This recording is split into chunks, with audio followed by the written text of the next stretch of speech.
Menino de 12 anos de idade salva a mãe de um homem que invadiu a casa da família armado com uma faca. Maicon Leão. Exatamente, Malta. Esse caso aconteceu lá em São Sebastião. A mãe acordou às 6 horas da manhã, preparou o café e em um dos quartos tinha um barulho. Quando ela foi checar, deu de frente com esse criminoso que estava armado com uma faca. Ela começou a gritar e aí, nesse momento, o filho que estava dormindo acordou e se pôs na frente da mãe e ali eles entraram numa luta corporal. A história só não terminou em uma tragédia porque a polícia militar estava passando no momento exato em que tudo acontecia e conseguiu intervir. A gente traz os detalhes dessa história daqui a pouquinho. Que coragem e que sorte! Policial militar presta socorro e desengasga um colega durante almoço no Recanto das Emas. Vitória Melo. É assim que percebeu que estava engasgado, o soldado Andrew tentou beber refrigerante para o pedaço de carne descer, mas acabou perdendo a respiração. Graças à ação rápida de um colega de trabalho, hoje os dois estão aqui com a gente para falar um pouquinho sobre esse susto, Felipe. Então já já a gente volta com os detalhes. E até orientar como é que a gente faz se alguém do nosso lado passar mal do mesmo jeito, né? Seja bem-vindo, o nosso jornal já está no ar. Meus amigos, um garoto de 12 anos de idade salvou a mãe de um homem que invadiu a casa da família armado com uma faca lá em São Sebastião. A gente já aciona ao vivo o repórter Maicon Leão, que tem os detalhes dessa história. Maicon, o que nós ouvimos é que o criminoso foi enviado pelo ex-companheiro dessa mulher para dar um susto nela. Como foi isso? Como que esse menino reagiu e conseguiu salvar a mãe? Boa tarde. Exatamente, Malta. Boa tarde para você, para todo mundo ligado no SBT Brasília. Foi o que esse criminoso disse para a polícia, que ele foi enviado pelo ex-companheiro dessa mulher.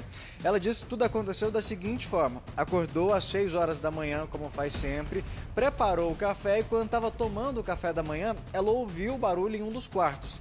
Nesse momento, ela foi até o quarto e, chegando no local, ela se deparou com esse criminoso que estava armado com uma faca. Claro, naquela reação do desespero, você se depara com alguém dentro da sua casa, você começa a gritar. E foi exatamente o que essa mulher fez. O menino de 12 anos, o filho, estava no quarto dormindo, acordou com os gritos da mãe e nesse momento correu para o quarto para saber o que estava acontecendo. E ao se deparar com esse criminoso com a faca indo para cima da mãe, Malta, o menino tem 12 anos de idade, entrou na frente do criminoso que tem 21. E ali ele com as mãozinhas conseguiu segurar a faca e eles começaram a meio que lutar ali no desespero. A mãe começou a gritar por socorro e por sorte, Malta, sabe aquelas coisas de Deus? Passava uma viatura da polícia militar ali na região. E aí os vizinhos, escutando os gritos da mãe, pararam essa viatura. E aí os militares seguiram em direção à casa e o criminoso ouviu o barulho da viatura. Nesse momento ele tentou fugir. Só que aí já não tinha mais jeito, porque ele pulou para fora da casa, alguns populares já seguraram ele ali, a polícia em segundos já chegou também e conseguiram prender esse homem. Quem vai trazer os detalhes dessa ocorrência pra gente é o sargento Itamar, que esteve lá no local. Inclusive, ele foi o primeiro a ter o contato com esse menininho. Sargento, quando o senhor entrou na casa, como que esse menino estava? Ferido já? Boa tarde. Boa tarde. Quando eu entrei na casa, a criança estava parada na sala e com um corte profundo na mão direita, na mão esquerda, e chegou pra gente, abraçou e falando: esse é meu herói, porque ele estava pedindo a Deus naquele momento, quando estava luta com a vítima, ele não imaginava que chegaria a polícia militar naquele momento. Aí entrei na casa, o elemento tinha descido e eu abracei a criança e perguntei para ela que ela ficava tranquila, que a gente estava no local. Gente, o senhor já tem aí cerca de 30 anos de polícia, já há muitos anos, nunca tinha passado por uma ocorrência como essa. O menininho, ele não sabia se ele sorria, se ele chorava quando encontrou vocês? Ele olhou pra gente, começou a sorrir chorando, a lágrima descendo e falou assim: meu herói chegou.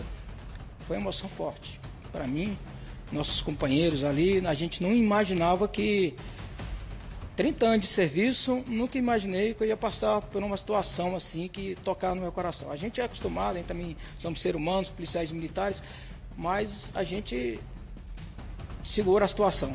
Mas essa da criança mexeu muito comigo e com os colegas.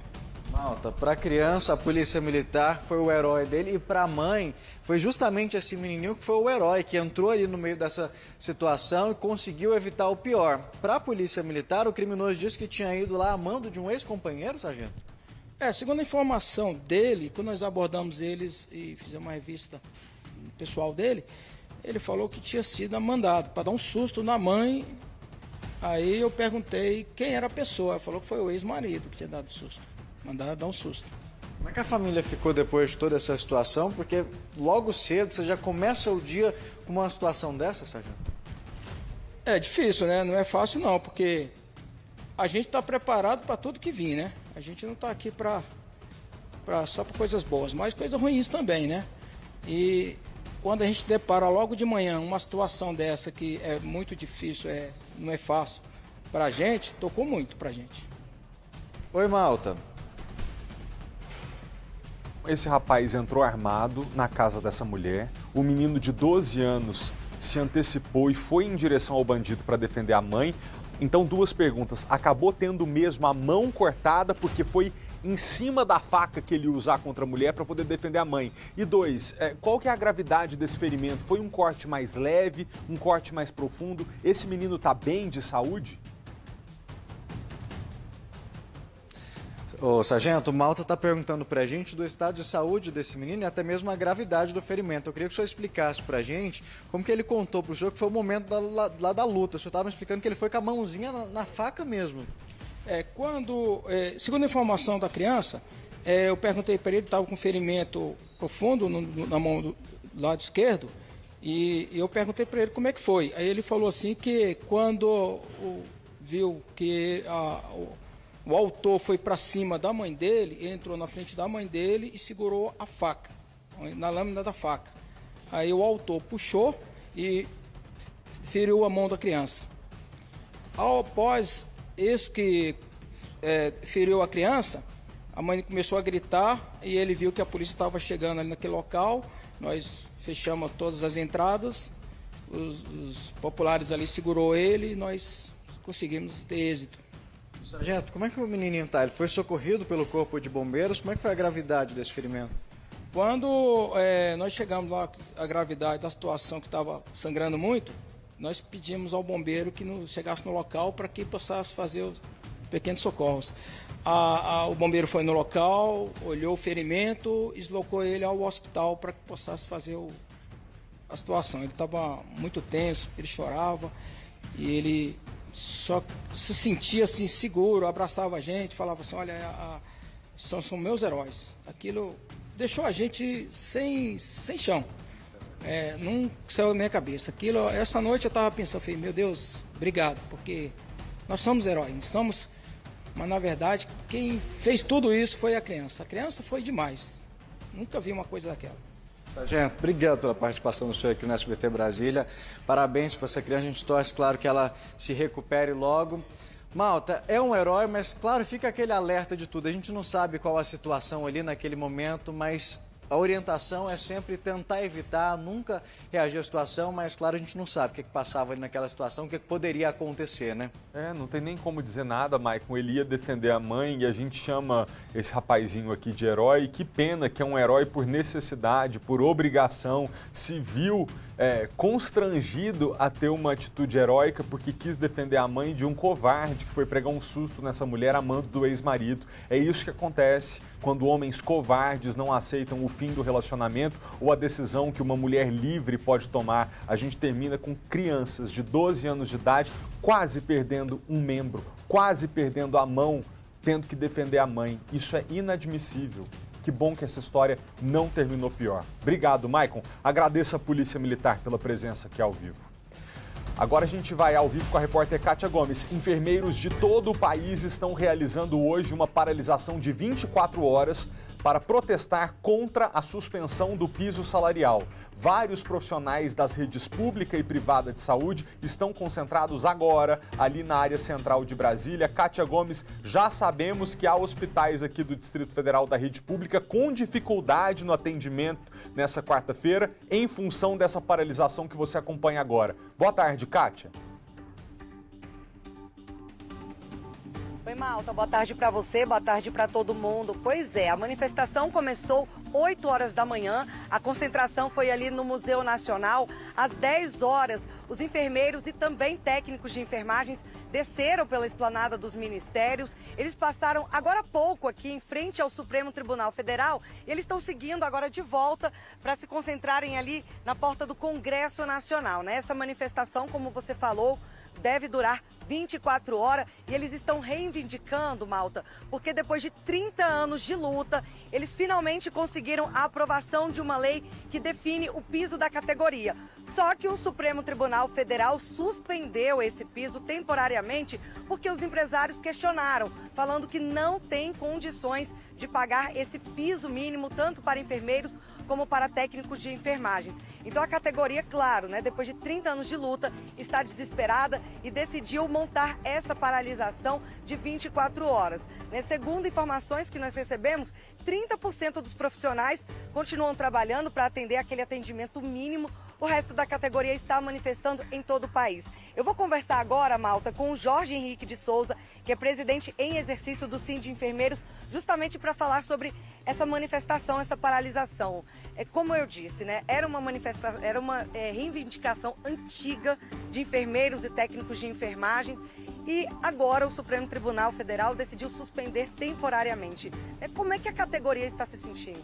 Nós recebemos essa notícia com muita insatisfação, a categoria está muito sensibilizada e desde o dia 4 de setembro estamos mobilizados nas ruas, entidades de classes, estudantes, profissionais, auxiliares, técnicos de enfermagem, para a gente mostrar a importância da categoria, não só para a sociedade, mas também para os poderes públicos, para o Congresso, para o Judiciário e para o Poder Executivo também, que tem que reconhecer definitivamente a aplicação do piso salarial. Por isso, o Fórum Nacional da Enfermagem, que engloba as entidades de classe a nível nacional, convocou esse ato nacional de paralisação para esse dia 21 e os sindicatos aqui do Distrito Federal responderam ao chamado e, por isso, convocaram a categoria para fazer esse grande ato hoje aqui no Distrito Federal para a gente sensibilizar. Já tivemos uma repercussão muito positiva dessas manifestações na semana passada com a reunião do Rodrigo Pacheco com o ministro Luiz Roberto Barroso. Esta semana o Colégio de Líderes do Senado também reuniu, vai ter uma reunião amanhã com o Executivo também para tratar dos projetos para a fonte de custeio. Então a gente espera que essa mobilização de hoje ela possa sensibilizar todos os três poderes. Malta, olha, a Luciene Vieira, que está aqui ao meu lado, ela é técnico de enfermagem e ela estava relatando, né, a dificuldade que os profissionais vivem e viveram principalmente na pandemia, né? É uma categoria que hoje não é valorizada e precisa ser valorizada. Exatamente. Lutamos muito, trabalhamos, era plantão atrás de plantão, fazíamos até 24 horas, porque a classe é desprezada pela classe política, sendo que eles precisam de nós, mas não nos dá valor. Você, inclusive, ficou doente, né, no meio da pandemia. Eu fui parar na UTI, fiquei na UTI 3 dias, mas com a bênção do nosso Senhor Jesus Cristo, eu estou aqui hoje para lutar pelo meu piso salarial. Vamos lá. Vou perguntar para o Jorge novamente, falando sobre nenhum piso, não tem nada para vocês. Existem as convenções coletivas nas cidades, nos estados, e se estabelecem os valores mínimos para pagarem os profissionais, mas o que a gente em relação a valores são valores que não vamos dizer assim, não valorizam, né, o profissional, porque, por exemplo, tem cidades que se paga o salário mínimo, não é? Então, como o percentual de pagamento do técnico e do auxiliar depende do enfermeiro, tem muitos enfermeiros também que ganham menos de R$2.000, um pouco acima do salário mínimo, justamente para não melhorar, inclusive, os salários de técnicos de enfermagem. Nas secretarias de saúde, secretarias de Estado, a gente, por conta do regime jurídico único, tem um salário um pouco melhor do que a rede privada, mas mesmo assim são salários para a gente mediante todo o produto que a categoria entrega para a sociedade, né, que é vacinar a população, estar nas UTIs, nos prontos-socorro. Por isso que a gente pede, com essa mobilização, que a sociedade ela possa apoiar essa manifestação, essa paralisação, e os três poderes possam reconhecer definitivamente a aplicação do piso salarial. Tá certo, muito obrigado pelas informações, Malta. A manifestação continua por aqui, inclusive a Polícia Militar está aqui fazendo toda a segurança. Eu volto com você. Muito obrigado, Kátia. A gente espera que os poderes da República, né, que as autoridades encontrem uma maneira de remunerar a categoria da forma devida, porque são mais do que merecidos. Mas que ao mesmo tempo se preserve o equilíbrio econômico e não quebre nenhum estado, nenhuma cidade, mas que a enfermagem precisa ser reconhecida e valorizada, disso não há dúvidas. Obrigado, viu, Kátia?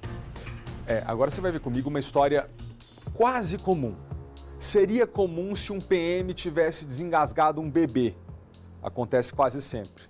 Mas um policial militar estava almoçando com um colega de trabalho. E esse colega, também policial militar, acabou se engasgando de carne e pediu socorro. Olha ali, você vai reparar, nesse momento ele engasga, ele havia até tomado um pouquinho de refrigerante para ver se conseguia desengasgar e não consegue. Ali, meio sem conseguir respirar, conta com a ajuda muito bem-vinda do colega de farda, que consegue fazê-lo desengasgar. Quem prestou o socorro e desengasgou esse policial foi o colega dele, como você viu, que também é policial militar. E a gente fala ao vivo agora com a repórter Vitória Mello, que está nesse momento com os dois policiais e conta pra gente os detalhes dessa história. Vic, boa tarde pra você. Duas coisas, o policial ficou bem depois dessa situação e outra, eles têm como ensinar aí pra gente o que a gente faz se um dia eu e você estivermos num restaurante e eu começo a engasgar, como é que você, Vic, vai poder me ajudar? Aprende aí, pelo amor de Deus. Eu já pedi aqui para eles as dicas, viu, Felipe? Porque não é fácil. Eu estava até comentando, né? Por mais que a gente saiba na teoria ali como que é, mas quando você vê, né, alguém, um colega seu, um familiar seu engasgando, deve ser muito difícil tomar essa atitude, mas a gente tem que aprender para fazer, viu? Boa tarde para você, boa tarde a todos. Bom, você me perguntou, o soldado Andrew está sim bem, ele está aqui com a gente agora junto com o Cabo Madeira. E como você disse, né, ali a atitude, a ação foi tão rápida no restaurante que nem as pessoas que estavam nas mesas ali ao lado perceberam o que estavam acontecendo. As câmeras de segurança flagraram, como você mostrou a imagem, e o soldado Andrew vai falar pra gente o que aconteceu. Eles estavam ali almoçando tranquilamente e de repente, soldado, o senhor engasgou, né? Como que foi? O senhor inicialmente tentou ali tomar um gole de refrigerante, tentou se acalmar, mas viu que não deu certo, né? Boa tarde. Boa tarde. Então, a gente estava almoçando, né? Faz parte da nossa rotina, a gente trabalha juntos na mesma viatura. Paramos ali para fazer o nosso almoço e eu acabei, né, me engasgando com um pedaço de carne. No primeiro momento eu achei que conseguiria resolver sozinho. Tomei um copo de refrigerante. Só que no momento que eu tomei esse copo de refrigerante, eu acabei ficando sem ar, né, perdendo a respiração. Eu expeli o refrigerante e já fui ficando tonto, né, perdendo a consciência. Nesse momento eu consegui bater no meu peito para chamar a atenção do meu colega, né, que graças a Deus ele prontamente agiu, né, e assim conseguiu resguardar minha vida, né. O que chama a atenção foi uma atitude muito rápida, tanto que as pessoas que estavam em volta nem perceberam o que estava acontecendo. Isso, mas esse tipo de situação, né, ela pede um atendimento rápido, né, assim, por isso que é o ideal que as pessoas elas saibam fazer essa manobra. E porque depois se você desmaia ali, provavelmente você vai ter que fazer um outro procedimento e a situação já pode evoluir e dependendo, né, você pode vir a óbito. E o senhor já tinha engasgado antes, já tinha passado por esse tipo de situação, ou até mesmo tentado ajudar uma outra pessoa? Não, comigo não, nunca ocorreu esse tipo de situação, né? Eu já vi alguns casos, né? A gente aprende no curso de formação também fazer esse tipo de manobra. Mas graças a Deus comigo nunca precisei agir, né, dessa forma, né? Inclusive eu tenho um filho pequeno, né? E assim já fico alerta também, né, para a gente procurar a aprender, né, a se orientar, a buscar ter o conhecimento dos primeiros socorros, né? Porque realmente eles salvam vidas, né? Salvou, né? A atitude rápida do seu colega salvou a sua vida. Com certeza. Só tenho a agradecer, né, ao Cabo todo dia, né? A gente está sempre junto aí na rua e é uma das funções da Polícia Militar, né? Tá em pronto atendimento para qualquer tipo de situação e só tenho a agradecer, né? Não tem nem o que falar mais, né? Ele sabe disso aqui, todo dia agradecendo ele. Né? E Cabo, me conta, né? Como que foi esse momento? Quando que você percebeu que seu colega estava engasgando? Bom, percebi quando olhei para ele, estava totalmente roxo e o desespero dele bater no peito foi o alerta que eu tive no momento que ou é agora ou nunca. E graças a Deus pude fazer a manobra correta e graças a Deus ele está aqui vivo e alegre para contar a história. Sim, até porque, né, o senhor imediatamente levantou da cadeira, fez umas 3 ali manobras. Primeiro o senhor pegou por fora do colete, depois foi por dentro. Como que foi essa ação? Bom, fiz 3 manobras, sendo que as 2 primeiras não estavam dando certo. Por estar com a mão em cima do colete. Foi quando um anjo falou, bota a mão para dentro do colete e faz. Foi quando eu botei a mão para dentro do colete e consegui fazer a manobra bem sucedida. Foi quando ele conseguiu expelir a carne no prato. E depois desse susto, né? O senhor foi pegar uma água para ele? Como que foi esse momento pós essa tensão? Bom, levantei, pedi um copo d'água e como a gente está fardado, eu te represento o estado. E perguntei para ele se ele estava bem, se ele queria ir no hospital. Pagamos a conta e fomos na direção do hospital. Mas na direção do hospital ele falou que não queria ir e retornamos para o batalhão para ele se recompor e passar o susto. E, Cabo, só para o pessoal de casa, né? O Felipe comentou lá no estúdio que é importante que todo mundo aprenda essa manobra. O senhor poderia só mesmo demonstrar e ensinar um pouquinho para quem está nos assistindo como fazer essa manobra, por favor? Bom, antes de iniciar, procura o diafragma da pessoa. Você vai botar a mão em cima do diafragma e fazer um movimento de braço para cima para fazer a pessoa liberar o corpo que está prendendo a respiração. E graças a Deus, com a pressão, é imediato o corpo expelir. E graças a Deus expeliu rápido e ele conseguiu respirar e está vivo aqui com a gente. Aqui demonstrando, né, no soldado Andrew, como que o senhor faria uma pessoa assim da altura dele? Eu vou passar aqui para esse lado para ficar melhor para o Leandro filmar. Bom, geralmente o diafragma fica no meio do peito. Aí tu bota a mão deitada em cima do peito e faz um movimento de baixo para cima, para ele subir e expelir o material que está impedindo a respiração. Sim, eu vou pedir só para o Leandro abrir um pouquinho mais a câmera, Leandro, para o pessoal de casa ver melhor como que ele ensina. O senhor pode repetir, por favor? Cabo. Coloca a mão em cima do diafragma e com a outra mão tu vai fazer pressão de baixo para cima para ele espelhar o material que está impedindo a respiração. Nesse movimento a pessoa consegue expelir o material que está impedindo a respiração. Geralmente a pessoa cospe uma distância muito longa. E então tem que ser aqui na altura abaixo do peito, né? Em cima do diafragma e movimentos de baixo para cima. O senhor estava me dizendo mais cedo que inclusive já atendeu outras ocorrências que o senhor teve que fazer essa manobra e inclusive já viu pessoas falecerem, né, por falta dessa manobra de uma forma imediata. Positivo. Há um tempo atrás eu vi uma pessoa falecendo dentro do hospital.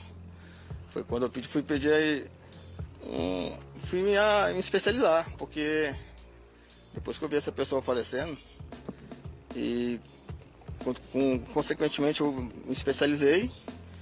Há um tempo atrás, lá no setor comercial, um morador de rua estava se engasgando com comida, pude fazer o procedimento e graças a Deus, tanto ele como o Anderson estão vivos aí para contar a história.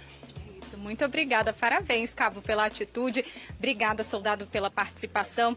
Então, Felipe, é isso, né? Eu espero que tenha ficado um pouquinho claro, né, para quem está assistindo, para você também, né, ter aprendido aí do estúdio, como que é feita essa manobra que a gente pode fazer em caso de emergência, até esperar, né, o SAMU, o Corpo de Bombeiros chegar, a gente já pode ir fazendo esse primeiro socorro. É difícil, né? Eu acho que esse primeiro momento dá aquele nervoso, mas a gente precisa agir imediatamente, Felipe. Muito obrigado, Vitória. Agradeço aos dois policiais que estiveram com a gente ao vivo. É muito bom poder ouvir de policiais militares, não só aqui entrevistas sobre questão de segurança, crime, mas uma prestação de serviço verdadeira, porque é um momento de desespero ali. Pode acontecer com qualquer um de nós, né? Engolir um pedaço de carne, um pedaço de comida maior e ficar entalado e não conseguir respirar. Imagina que desespero. Que bom que vocês aprenderam em casa. Eu aprendi, então agora a gente já sabe. A pessoa engasgou do lado, não perde tempo não. Faz a manobra que o policial ensinou para ficar tudo bem. Obrigado, Vic. Agora a gente fala sobre eleições. Tá chegando. Vai ser daqui a 11 dias. E hoje o Tribunal Regional Eleitoral fez a cerimônia de lacração das 7.000 urnas que vão ser distribuídas nos mais de 600 locais de votação aqui do Distrito Federal. É nesse quadradinho que estão todas as informações necessárias para que as eleições aconteçam no dia da votação. Nele foram armazenados os nomes dos quase 900 candidatos que disputam algum cargo nessas eleições. O nome dos eleitores da seção a qual ele pertence, em média 400 por urna. E o sistema responsável por reconhecer o eleitor, liberar para que o voto seja depositado na urna e ser armazenado. Esse mesmo quadradinho, que na verdade funciona como se fosse um HD de um computador, depois do término da votação, ele vai ser usado para leitura dos votos e transmissão ao sistema do Tribunal Superior Eleitoral, já que a urna não tem conexão com a internet e nem envia nem recebe nenhuma informação depois de finalizado o processo de lacração, que começou a ser feito hoje. Aqui no DF são mais de 7 mil urnas utilizadas, incluindo as reservas, que atenderão 616 locais de votação. O eleitor que estiver votando no cargo dele, ele consegue ver na Libras qual é o cargo, né, que ele está votando e o seu eleitor e o seu suplente. E além disso você tem as fotos, né? Isso já acontece já desde muito tempo, né, desde o início. A parte da Libras é que iniciou esse ano. Participaram da cerimônia autoridades da Justiça Eleitoral, Ministério Público, OAB e representantes dos partidos políticos. A partir de hoje, as urnas começam a ser preparadas para a votação.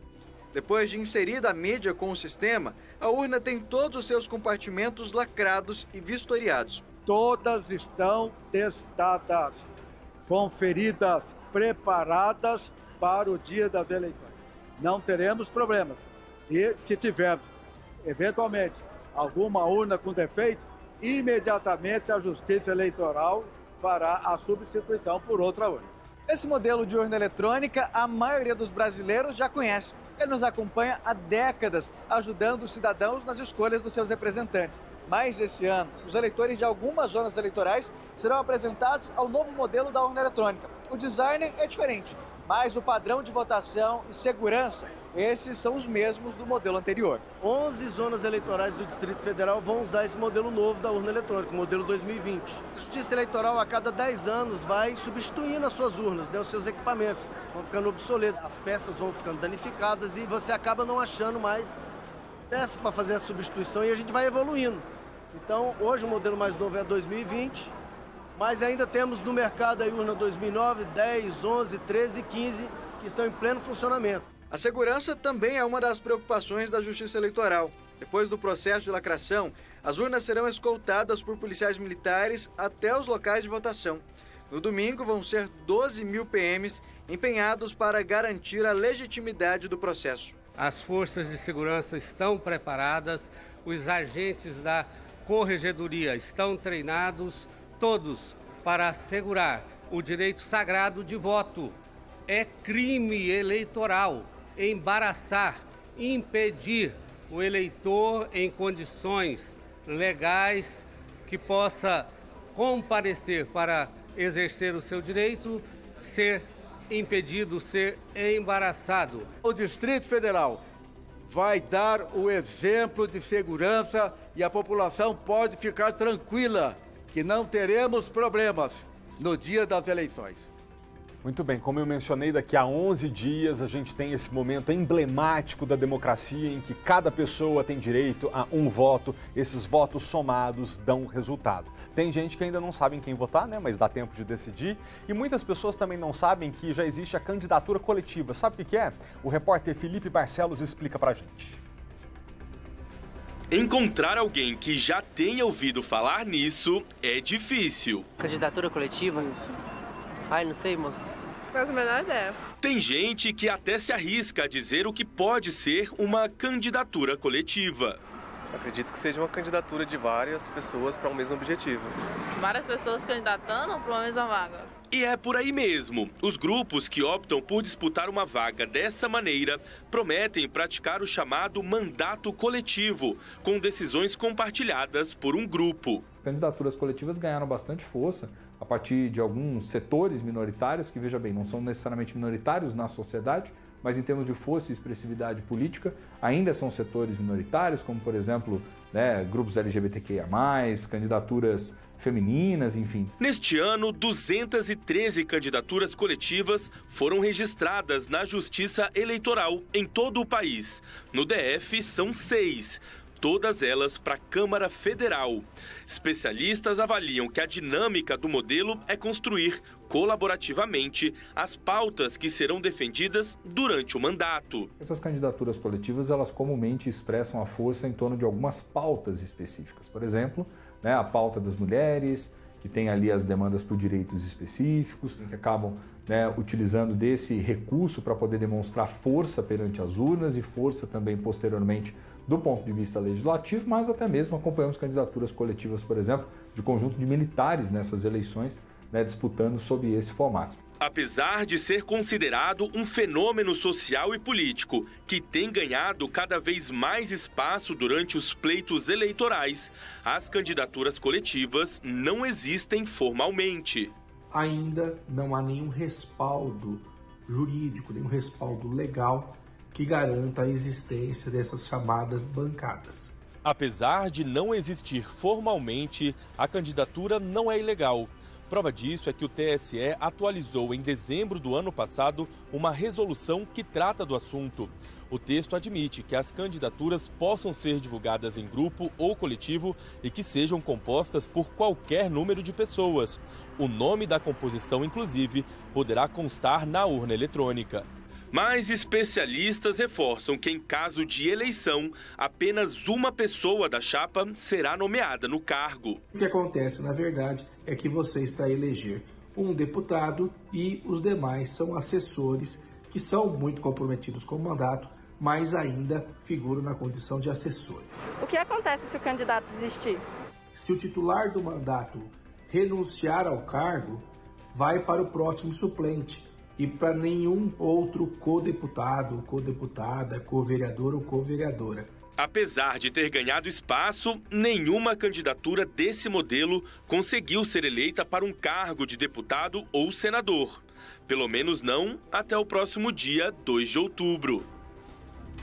Agora o noticiário internacional colocou o mundo em alerta. O presidente russo Vladimir Putin convocou 300 mil reservistas do Exército para apoiar as operações militares na Ucrânia. 300 mil homens e mulheres a mais. Essa foi a primeira medida militar importante de Moscou depois dos recentes avanços que a Ucrânia alcançou desde que a Rússia decidiu invadir o país vizinho no início de fevereiro. Para falar sobre esse assunto, nós convidamos o Ricardo Cacholo, que é doutor em Relações Internacionais e diretor do IBMEC Brasília. Ricardo, boa tarde, obrigado pela presença aqui no jornal mais uma vez. Nas últimas semanas, o exército ucraniano a Ucrânia conseguiu recuperar quase 3 mil quilômetros quadrados de território no leste do país. Essa medida de convocar os reservistas ali na Rússia pode realmente significar um endurecimento do conflito a partir de agora? Boa tarde para o senhor.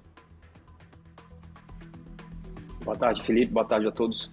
Sem dúvida nenhuma, é uma forma de expressar uma possível escalada do conflito, né? Essa convocação, né, de reservistas, por um lado, pode avançar para uma escalada do conflito na medida em que, na sua própria fala, o Putin ressaltou a possibilidade de armas nucleares, né, se for o caso, né, já alertando e ameaçando o Ocidente em eventuais interferências, né, com relação ao conflito, principalmente a chamada de um referendo para a anexação de 4 regiões, tanto ao sul quanto ao leste da Ucrânia. E, sem dúvida nenhuma, é uma escalada importante. Já há notícias, né, sendo divulgadas que cidadãos russos estão, inclusive, deixando o país para evitar serem convocados e participar como reservistas, né? Isso, de uma certa forma, se por um lado mostra uma fragilidade russa, né, com a baixa considerável de militares ao longo dos últimos meses, né, se calcula-se em torno aí de 50 mil baixas e mais de 150 mil feridos. Por outro lado, né, estão significando uma certa fragilidade russa. Por outro lado, mostra, pela fala do Putin, que ele não está disposto a ceder, e ele ressaltou que não há nenhum blefe, inclusive a possibilidade de utilização de armas nucleares. Ricardo, o que a gente, à distância, fica se perguntando é se o poderio bélico russo é tão superior mesmo à Ucrânia. Por que é que a Ucrânia tem conseguido recuperar esses territórios e levado por tabela a Rússia a endurecer de volta o ataque contra a região? A gente não pode esquecer, Felipe, que a Ucrânia ela tem sido abastecida militarmente pelos países europeus, pela Europa, né, pela União Europeia, e também pelos Estados Unidos. Então, armas bastante tecnologicamente avançadas, né, têm sido destinadas à Ucrânia para auxiliar nessa batalha contra a presença russa na região.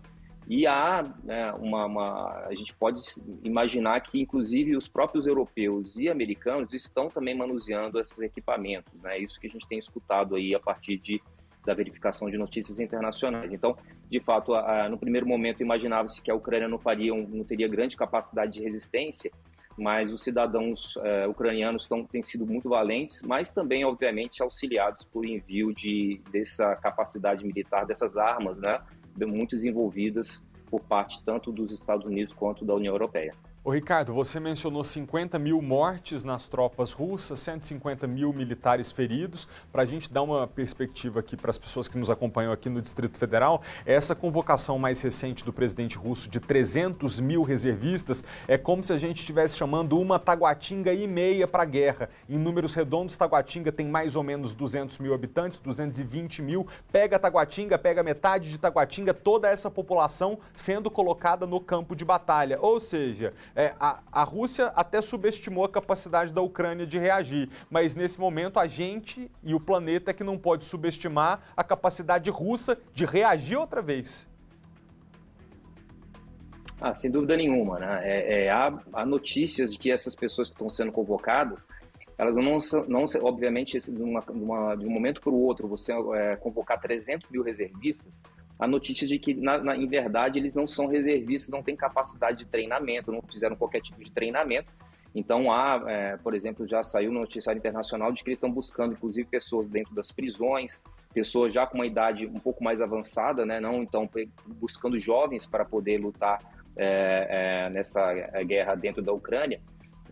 Mostra realmente uma convicção muito grande do Putin no sentido de chegar ao objetivo dele, que é de fato anexar essas 4 regiões, né? Tanto que ele já sinalizou com relação às datas que ocorrerão os referendos dentro dessas 4 regiões. Tá certo. Ricardo, muito obrigado, viu, pela presença e pelas explicações. Bom trabalho para você, até a próxima. Eu que agradeço, Felipe. Boa tarde a todos. Obrigado. Eu fico impressionado, né, gente, porque o mundo todo corta dinheiro, corta relação comercial, tenta impor sanção para a Rússia, mas o presidente permanece disposto a continuar com esse conflito. Bora voltar aqui para a nossa realidade. Muitos pais aqui no Brasil, aqui no Distrito Federal, fazem tratamento para ter filhos, né? Quando não conseguem de forma natural. Ainda não existe exatamente uma lei que regulamente a reprodução assistida no Brasil. Por isso, o Conselho Federal de Medicina é que tem ditado as normas que são referência para os médicos que atuam nessa área. Hoje, aliás, ontem, uma nova resolução foi publicada no Diário Oficial da União. E o que isso muda na vida dos casais que buscam esses procedimentos? É a repórter Paola Cuenca quem explica pra gente. Luciana é mãe das gêmeas Isabela e Gabriela, de 4 anos de idade. A gestação, registrada com muitos sorrisos, foi fruto de bastante esforço. Foram 3 anos de fertilização in vitro. A gente abala psicológico, emocional e financeiro. A gente acaba tendo desgastes no relacionamento também. A gente acaba se afastando de amigos, né? Porque a gente não quer mais que ninguém fique te apontando, te cobrando, te culpando. O Conselho Federal de Medicina atualizou as normas da reprodução assistida no país, o que inclui a fertilização in vitro e outros procedimentos. Um dos principais pontos é a retirada do limite de 8 embriões a serem gerados em laboratório. Com essa mudança, nós podemos ultrapassar o número de 8 embriões congelados. Isso, por um lado, é importante para o casal, porque, por exemplo, se um casal tem 20, 15 óvulos, ela pode fertilizar todos e transferir, né, os embriões necessários e congelar os demais. E daí ela não vai ter um outro gasto com nova técnica de fertilização in vitro. O casal Cristiane e Joacir ainda estão na expectativa de engravidar. Já são 10 anos de tratamento e agora comemoram essa mudança. Essa nova legislação, né, para os casais vai ser mais esperança para ter um positivo. A resolução também deixa claro que é preciso ter mais de 18 anos para poder doar óvulos ou espermatozoides. Outro ponto destacado é a prática da barriga solidária, quando uma mulher empresta útero para a gestação, que pode ocorrer fora do círculo familiar, mas é preciso ter autorização do Conselho Regional ou Federal de Medicina. Existe a ciência aí, tá em benefício nosso junto com a medicina, por que não usar, né? Hoje eu vivo uma vida muito feliz com as minhas filhas. Apesar de muita gente especular sobre a gravidez da atriz Cláudia Raia, que aos 55 anos anunciou que está esperando um bebê, muita gente tem especulado se foi por inseminação artificial ou não, embora a atriz diga que mesmo com a idade mais avançada foi uma gravidez natural, a gente vai entender as possibilidades disso acontecer, quais são os prós e contras de uma gravidez quando a mulher já tem mais de 50 anos de idade, daqui a pouquinho mesmo, mas antes você vai ver um bebê apressadinho que veio ao mundo antes do esperado. No momento em que a mãe treinava para o grande momento, ele falou, já é a hora de nascer. Este é o sentimento de uma educadora física que acompanha um parto dentro do ambiente de trabalho. Foi nesse spa que a Aline presenciou o nascimento do filho de uma das alunas. Que experiência, né, Bruno? Trabalho com grávida há 8 anos, né? Com prática de atividade física. E nunca tinha presenciado, né, um trabalho de parto tão ativo assim. Foi durante uma atividade para um programa de gestantes que a mulher de 29 anos começou a sentir as contrações. Mas não deu tempo de chegar ao hospital e ela deu luz aqui mesmo, nesta poltrona que fica em uma academia no Sudoeste. Profissionais da saúde também faziam atividades no espaço. A médica Nayana ficou com a mãe até o nascimento do bebê.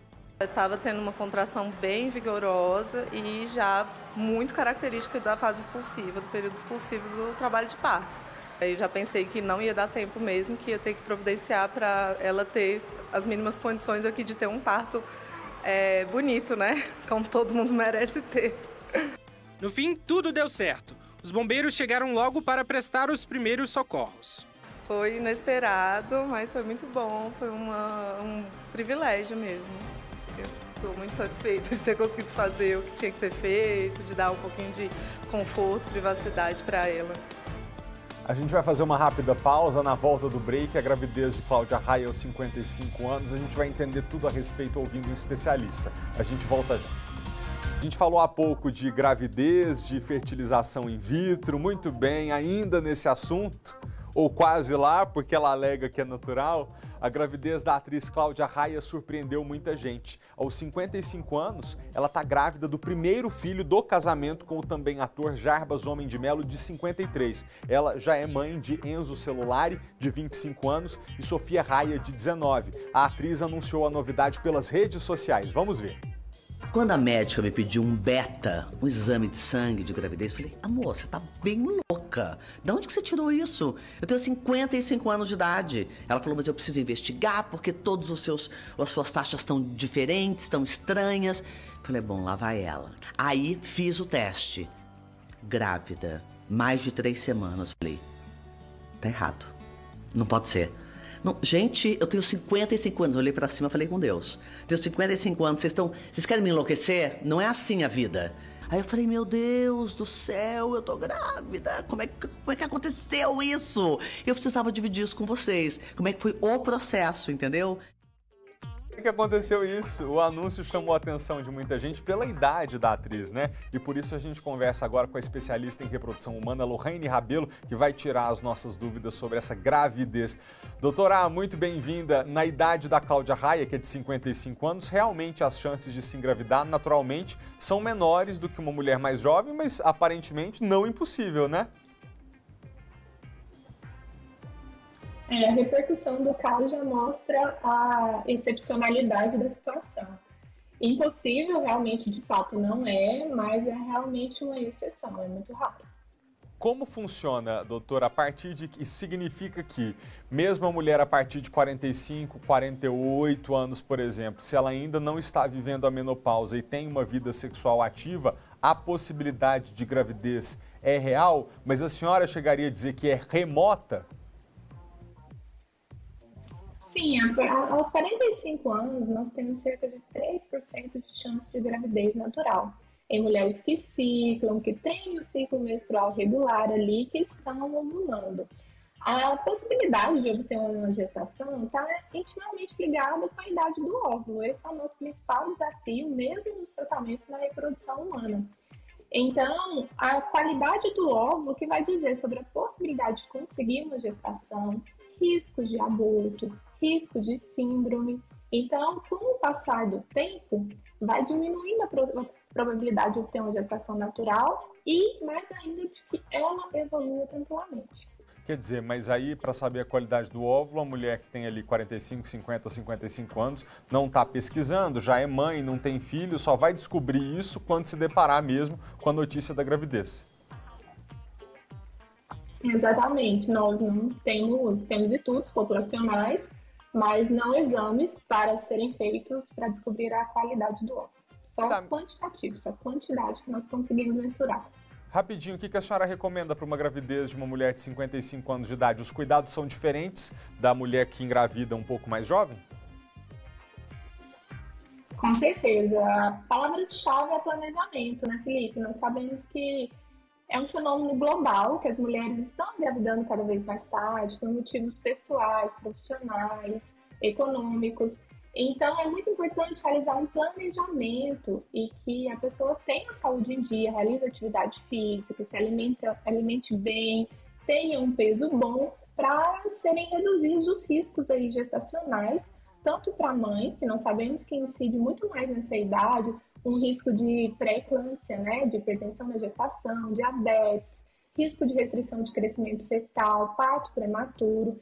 Então, para quem quer engravidar mais tarde, precisa, por algum motivo, postergar esse plano, a palavra-chave é planejamento, que começa com um estilo de vida saudável e passa sobre também a possibilidade de congelamento de óvulos, que vai aumentar também as chances dessa pessoa conseguir engravidar mais tarde. Doutora Lohane, pelas explicações, que mãe e bebê tenham uma boa hora e venham saudáveis ao mundo. Até a próxima, viu? Obrigada, isso é o mais importante. Até Muita saúde aí o casal. Obrigada.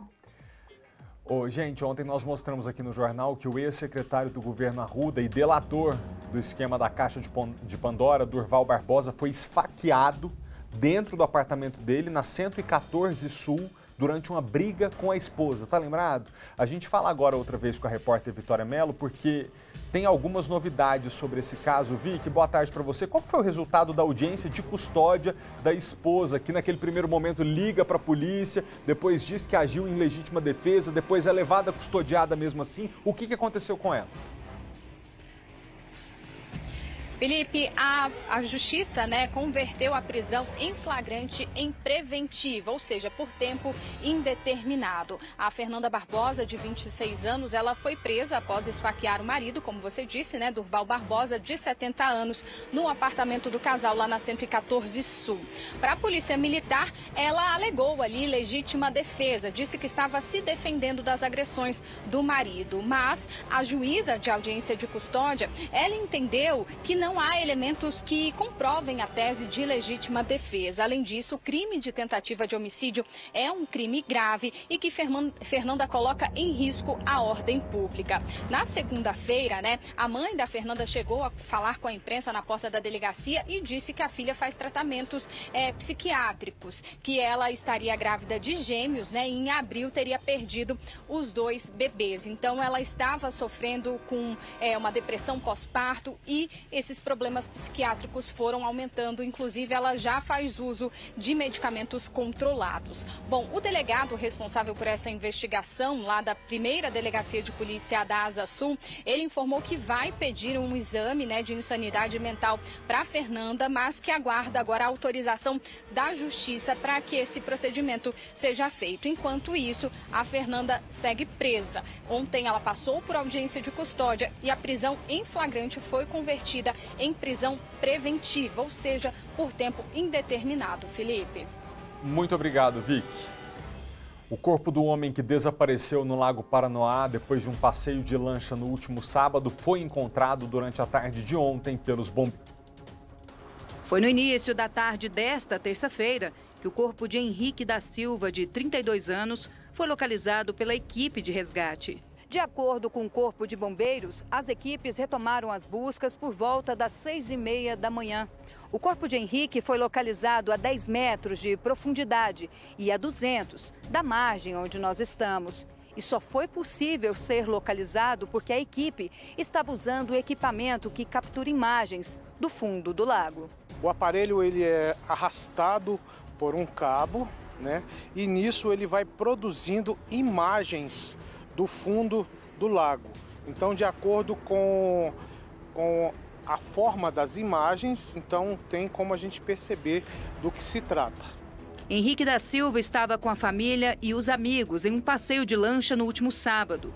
De acordo com informações da polícia, ele pulou no lago para buscar o boné de um amigo que caiu dentro do lago com o vento. Depois do mergulho, não foi visto mais. Desde então, os bombeiros buscavam pelo paradeiro do homem.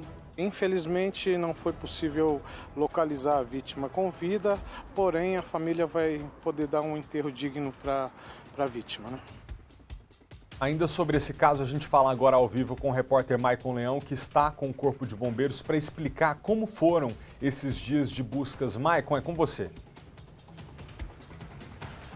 Exatamente, Malta. A gente vai trazer agora os detalhes desses 4 dias de buscas que começaram, na verdade, no sábado, logo depois que eles foram acionados, e aí depois veio domingo, segunda e terça, até finalmente encontrar. Aqui ao meu lado está o tenente do Corpo de Bombeiros, Tenente Lauton, que vai explicar pra gente, Malta, principalmente o papel desse sonar, que inclusive é esse que está aqui atrás, foi o equipamento que ajudou na localização desse corpo, que estava a 10 metros de profundidade, a cerca de 200 da margem, ou seja, bem no meio do lago. Tenente, foi esse equipamento aqui que conseguiu fazer a varredura lá embaixo, localizando o corpo? Boa tarde. Boa tarde. Sim, foi esse equipamento, justamente esse. Ele foi embarcado numa das embarcações nossas, que conseguiu trazer as imagens ali de um possível corpo, que a gente conseguiu, mergulhando depois, a gente conseguiu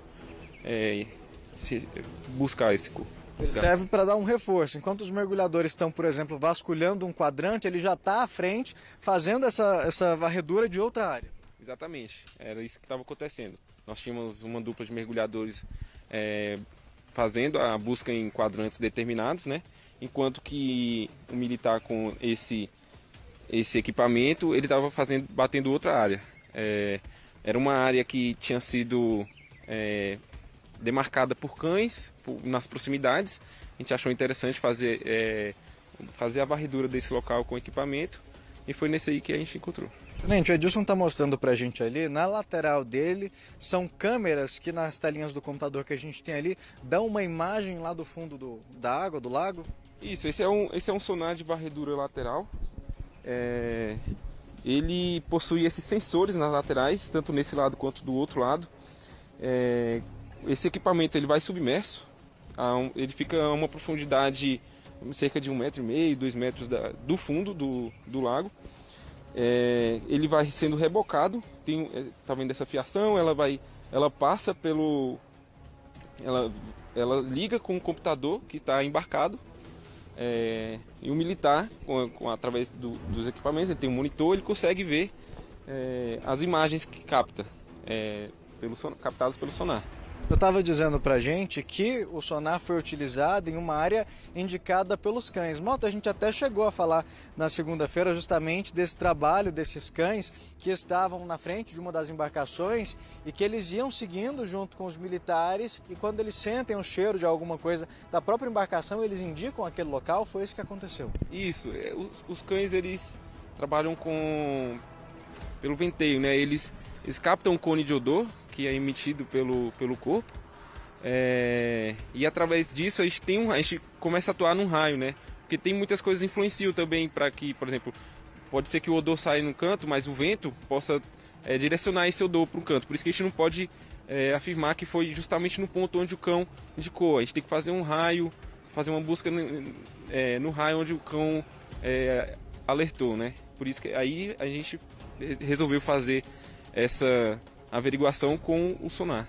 Uma operação aí que envolveu vários militares e também de várias áreas. A gente fala, por exemplo, apesar de fazer parte do mesmo quartel, mergulhadores, a equipe com o sonar, os cães, todo mundo empenhado para tentar localizar esse corpo quanto antes. Sim, exatamente. Aí é a multidisciplinaridade aí que a gente empregou para poder encontrar o mais rápido possível aí, dar o conforto aí para a família. Tenente, esse equipamento ele pode ser usado em várias embarcações. Eu até pedi para o Edson mostrar para a gente tem algumas embarcações aqui do Corpo de Bombeiros e varia de acordo com a necessidade que o militar está naquele momento. É para localizar um corpo, alguma outra situação, ele serve para várias outras ocorrências. Sim, exatamente. Varia das condições também, do clima, condições de vento, condições de marola do lago. Daí que a gente tem que saber qual embarcação que a gente vai usar. Se pega uma embarcação que tem um abrigo ali para proteger da chuva. Esse sonar também é utilizado para buscas de objetos perdidos, não objetos pequenos, tipo embarcações, algo do tipo. Inclusive ele foi usado pela nossa equipe, a gente foi em auxílio ao Rio de Janeiro, na busca de uma aeronave que caiu no mar. Eles solicitaram o nosso apoio e a gente foi lá apoiar com o sonar também. Tenente, obrigado pela sua participação aqui na SBT Brasília, pelos esclarecimentos. A gente lamenta a situação em que o Henrique foi encontrado já sem vida, mas a gente vê aí que o Corpo de Bombeiros está preparado para ajudar e atuar em todo tipo de ocorrência, até mesmo representando a gente em outros estados, né, Malta? É, muito bom, muito obrigado, Maicon. A gente tem muito orgulho dessa corporação. Eu queria só encerrar esse assunto aqui contigo, lembrando as pessoas do perigo que é você pular num lago, pular no oceano, num rio, confiando na própria destreza, na sua capacidade de nadar. Gente, não é assim que funciona. Ontem o Maicon estava ao vivo com um oficial do Corpo de Bombeiros que explicou pra gente que a superfície pode parecer calma, mas por baixo ali a 1 metro, 2 metros de profundidade, a água pode estar muito revolta e você é sugado para a profundidade do lago sem perceber e sem muita chance de sobreviver. Então tome muito cuidado. Pulou no Lago Paranoá, é só de colete, a não ser que você esteja dando pé na margenzinha. Entendeu? Se for ali mais para o meio do lago, num lugar onde a lancha transita, não tem como não botar um colete, tá? Pela sua própria vida, pelo bem da sua família, não corra esse perigo. Obrigado, Maicon, pelas informações. A polícia prendeu 2 montadores de móveis que ofereciam o serviço pela OLX e se aproveitavam da distração dos clientes para furtar objetos dentro da casa deles. A repórter Kátia Gomes tem outras informações desse assunto pra gente. Kátia, boa tarde. É com você. Como é que essa dupla de espertinhos agia? Ninguém percebia nem desconfiava que eles iam pegar as coisas dentro da casa do povo e eles pegavam mesmo assim. Pois é, Malta, eles se aproveitavam da boa-fé das pessoas, né? Tudo começava com um anúncio na OLX, onde eles colocavam ali à disposição o serviço deles de montadores de móveis. Quando as pessoas que precisavam do serviço entravam em contato com eles, eles iam até essas residências e ali eles distraíam as vítimas, como, por exemplo, pedindo um copo d'água. Quando essa vítima saía de perto, eles aproveitavam e furtavam ali o que eles conseguiam pegar. Eles foram, Malta, pelo menos identificados como responsáveis por pelo menos 11 furtos em residências. Inclusive, câmeras de segurança flagraram esses homens entrando e saindo de diversos prédios. Só que agora a polícia conseguiu prender a dupla. Vamos ouvir então a entrevista com o delegado responsável pelo caso, João Guilherme. Em todos os casos, a dupla agia da mesma forma. Anunciava serviço de montagem de móveis pela OLX e, ao chegar na residência da vítima, simulava e inventava uma história fantasia para que esta se distanciasse de seus pertences, aproveitando justamente o distanciamento momentâneo por parte dessas vítimas. Essa dupla, diante dessa facilidade, subtraía objetos, em regra, de valor considerável, tais como joias e notebooks. Se condenados, podem pegar uma pena de até 8 anos de reclusão. Como o delegado disse, né? Agora eles vão responder pelo crime. Os 2 foram presos. Um estava em Águas Lindas de Goiás e o outro em Ceilândia. Malta, eu volto com você. Ô, Kátia, aquela história do a gente não pode confiar em ninguém é o ninguém mesmo. Você vai comprar um móvel pela OLX ou por qualquer outro site de venda, a pessoa que busca esse site ou está economizando por necessidade ou está economizando por hábito, né? Porque prefere pagar mais barato num móvel, não se importa com o fato de que ele estará usado e compra aquele móvel pelo site. Aí você recebe esses 2 homens na sua casa para montarem o móvel que você comprou e não pode deixar o lugar desguarnecido hora nenhuma. Eu até reforço um outro alerta. Esses aí foram acusados apenas de furto, mas a gente poderia se deparar numa situação em que eles agredissem fisicamente, atentassem contra uma mulher. Então não dá nem para deixar o pessoal sozinho na sala, não pode. Nem ficar sozinha, você telespectadora, não pode receber ninguém na sua casa e ficar sozinha sem avisar teu marido, teu vizinho, seu filho, alguém. Porque dentro de casa alguém vai te amordaça e faz qualquer coisa com você, o que a gente vai fazer depois? Tem que noticiar aqui, vai ser muito triste. Então tem que tomar cuidado, o negócio está perigoso. Obrigado, tá, Kátia? Vem cá, tá chovendo aí onde é que você tá? Vendo bastante, Malta. Na verdade, agora acabou. Olha, Brasília é assim, né? Antes de entrar ao vivo, estava chovendo, mas agora eu olhei para trás, já parou. Mas nós pegamos uma forte chuva lá na esplanada dos ministérios. E a gente sabe que a previsão é de chuva para hoje, para amanhã, para o fim de semana. Até semana que vem vai chover bastante. Um alívio, né? Tava muito seco, tava precisando, Malta. Obrigado, Kátia. Você vê como é que Brasília é doida, né? A Kátia tá num ponto aqui do Distrito Federal. O Maicon deve estar a 5 quilômetros de distância dela. Não é uma distância tão grande. De um lado um toró, do outro lado céu claro. Vai entender. Eleições 2022. O Instituto de Pesquisas Brasmarket divulgou o levantamento com as intenções de voto do eleitor brasiliense. A margem de erro é de 3,7 pontos percentuais para mais ou para menos. Vamos ver os resultados para o governo do Distrito Federal e para o Senado. O atual governador Ibanez Rocha, do MDB, candidato à reeleição, lidera com 45,4% das intenções de voto. Em seguida, está o candidato Paulo Otávio, do PSD, com 8,2%. Leila do Vôlei, do PSB, tem 7,3%. Leandro Graz, do PV, 4,4%. O segundo lugar, portanto, é indefinido. Paulo Otávio está tecnicamente empatado na margem de erro com Leila do Vôlei, que por sua vez está tecnicamente empatada na margem de erro com Leandro Graz. Coronel Moreno, do PTB, vem em quinto lugar, com 3,3%. Com 3,1%, Isalci, do PSDB. Renan Arruda, do PCO, com 1,6%. Lucas Salles, do Democracia Cristã, 1,4%. E Queca Bagno, do PSOL, tem 0,9%. Teodoro da Cruz e Robson não pontuaram. Brancos e nulos somam 8,8%. Não souberam ou não responderam, 15,5%. Para o Senado, Damares Alves lidera com 25,2% dos votos, seguida por Flávia Arruda, com 23,7%. As duas candidatas estão tecnicamente empatadas na margem de erro. Rosilene Correia tem 5,1%, Tenente Coronel Souza Júnior, 2,5%, Expedito Mendonça, 1,9%. Carlos Rodrigues e Yara Prado têm 0,7%. Encimara, 0,5%. Joey Vale e Hélio José têm 0,3%. Marcelo Hipólito, 0,1%. Pedro Ivo não pontuou. Brancos e nulos são 8,8%. Não souberam ou não responderam, 30,1%. Foram realizadas 1.000 entrevistas por telefone entre os dias 6 e 9 de setembro. A pesquisa foi divulgada e registrada no Tribunal Superior Eleitoral e no Tribunal Regional Eleitoral do Distrito Federal. Hoje faz exatamente 3 anos de um crime que chocou todo o Distrito Federal pela maldade e também por quem era a vítima. Padre Casimiro, de 71 anos de idade. Ele que era polonês e vivia aqui no Brasil há mais de 30 anos, no período esteve à frente da igreja Nossa Senhora da Saúde na Asa Norte. Ele foi torturado antes de ser brutalmente assassinado. A reportagem é de Kátia Gomes. Um homem devoto que dedicou a vida à Igreja Católica. Era assim que o Padre Casimiro ficou conhecido entre os fiéis.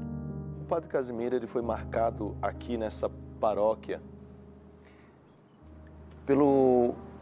por ser trabalhador. Tudo que nós enxergamos aqui dessa belíssima igreja, né, que eu fiz uma reforma não estrutural, mais de teto, do piso, dos bancos, tudo foi feito por ele. Esse mármore ele cortou, ele poliu e ele colocou. Padre Casimiro nasceu na Polônia. Em 1984, veio para Brasília. 2 anos depois, começou a erguer a igreja Nossa Senhora da Saúde, na 702 Norte. Uma obra demorada. Avançou conforme a doação dos fiéis. Ficou pronta mesmo só em 2008, 22 anos depois. Ele era um padre incansável pelo zelo da casa do Senhor. E foi durante a fiscalização de uma obra no terreno da igreja que o Padre Casimiro foi assassinado. Acabou surgindo a informação de que naquele dia, né, ia ter uma oferta muito grande, ia ter uma contribuição de dízimo vultuoso, né? As pessoas na obra observavam a movimentação, de uma certa forma devem ter tido acesso ao interior da casa por uma questão assim, vamos até dizer assim, operacional, durante a obra lá, mesmo que de maneira rápida.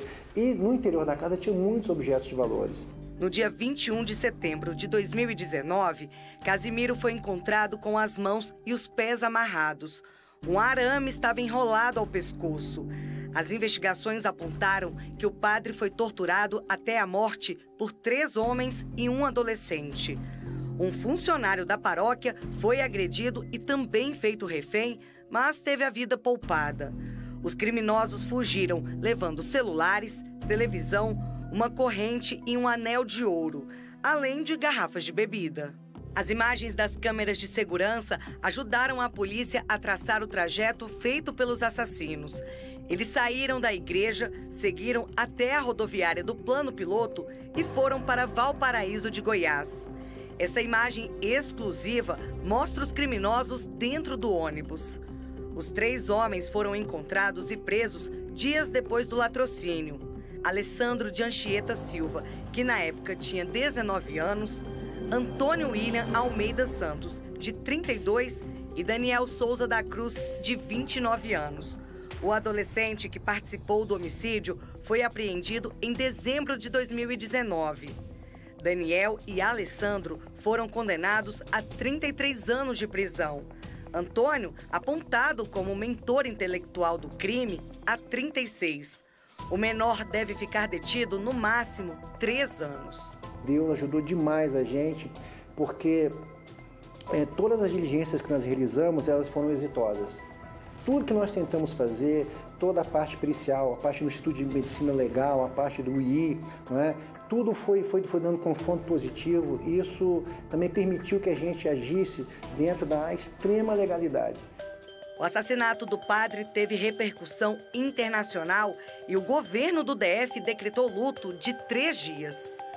Desde que o padre Casimiro morreu, a obra para a construção de um auditório está parada. Aqui ao lado era uma marmoraria onde o padre costumava fazer os trabalhos manuais que gostava, e ele tinha um projeto. Futuramente, ele ensinaria o ofício de graça para as pessoas da comunidade. São 3 anos sem o padre que marcou a vida de milhares de fiéis em Brasília. O padre Casimiro é uma pessoa muito fácil de gostar dele. Era uma pessoa que estava sempre muito alegre, muito feliz, sempre contando piadas. Apesar do sotaque dele, ele sempre entendia o que a gente falava e a gente entendia o que ele dizia. Mas o que mais me marcou no padre Casimiro foi a disponibilidade que ele sempre tinha para ajudar as pessoas. Quando alguém chega, para ali, eu já sei o que pode ser e quase que dá um choque. Tem gente que depois da tragédia, pela afinidade, não apareceu, demorou muito. Tem gente que até hoje retorna e tem esse impacto. Chegar ali naquela porta, deve passar um filme na cabeça dessa pessoa e alguns se emocionam.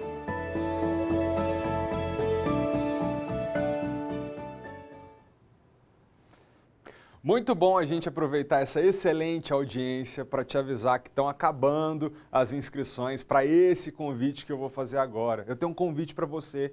No mês de outubro é meu aniversário e nesse ano vai ter festa. O SBT quer convidar você, nosso telespectador, para minha humilde festinha. Na verdade, vai ser uma gravação especial do É Sábado no Teatro do Brasília Shopping, a quem desde já eu agradeço por receber a mim e aos nossos convidados. Então, vai ter música, vai ter brincadeira, vai ter doce, bolo, lembrancinha da festa, vai ser um aniversário completo. Se você e a sua família querem ser nossos convidados, é muito simples. Acesse agora o Instagram do SBT Brasília. Em primeiro lugar, siga o perfil, tá? É importante que você siga o @SBT Brasília e clica no link que tá lá na bio do @SBT Brasília. Você cai numa página de inscrição, coloca seus dados e responde por que você merece ser convidado ou convidada para minha festinha de aniversário. Os telespectadores que enviarem as melhores respostas ganham o convite. Vai rolar a festa e vai ser bom demais. Muito bem, obrigado pela sua companhia e pela sua audiência. Logo depois do horário eleitoral obrigatório tem SBT Esportes Brasília e a resenha sobre futebol que você não pode perder. Obrigado pela companhia, até amanhã. Tchau!